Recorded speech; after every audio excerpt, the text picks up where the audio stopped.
Obama's harshest critics, from former Vice President Dick Cheney to the Republicans vying to succeed him, have offered nothing but praise. Tonight, the White House is considering whether to release gruesome photographs of bin Laden's body to answer those demanding proof that he is really dead. Our Washington correspondent Sarah Smith reports now on President Obama's toughest decision yet. The nail-biting tension is obvious as President Obama and his national security team watched a live video feed of the daring operation. The minutes passed like days, said one advisor who was in the room, as they were waiting for the code word, Geronimo, that would tell them Osama bin Laden had been captured or killed.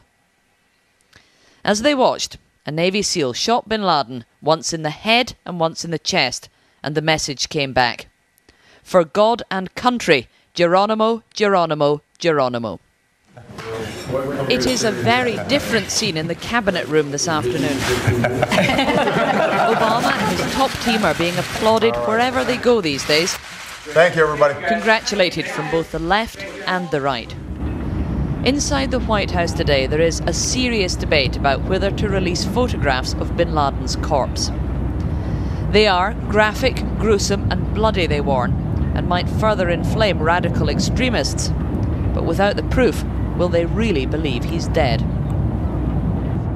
Looking down on Ground Zero in New York, the husband of one victim told me he is delighted bin Laden is dead, but he'd called the White House this morning to ask them not to release the photos.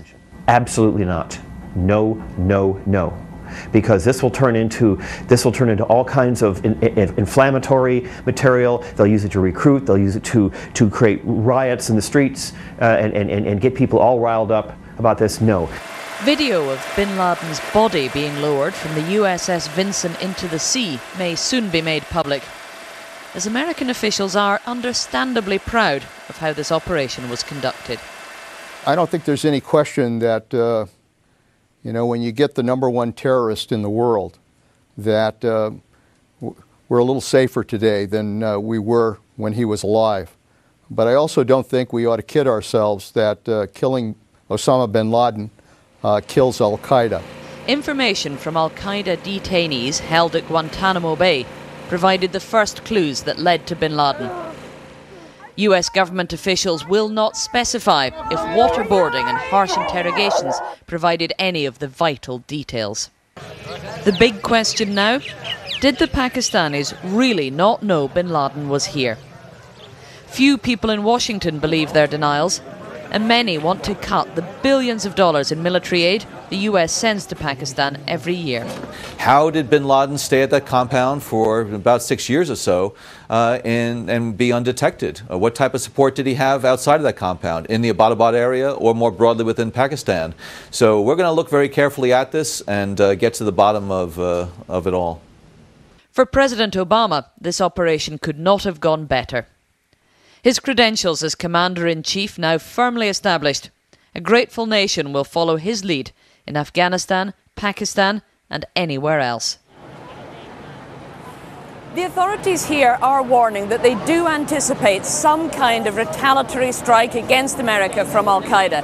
And being here in New York, it's obvious to see that the police have been put on very high alert, especially down here near Ground Zero, although they say they haven't received any specific threat.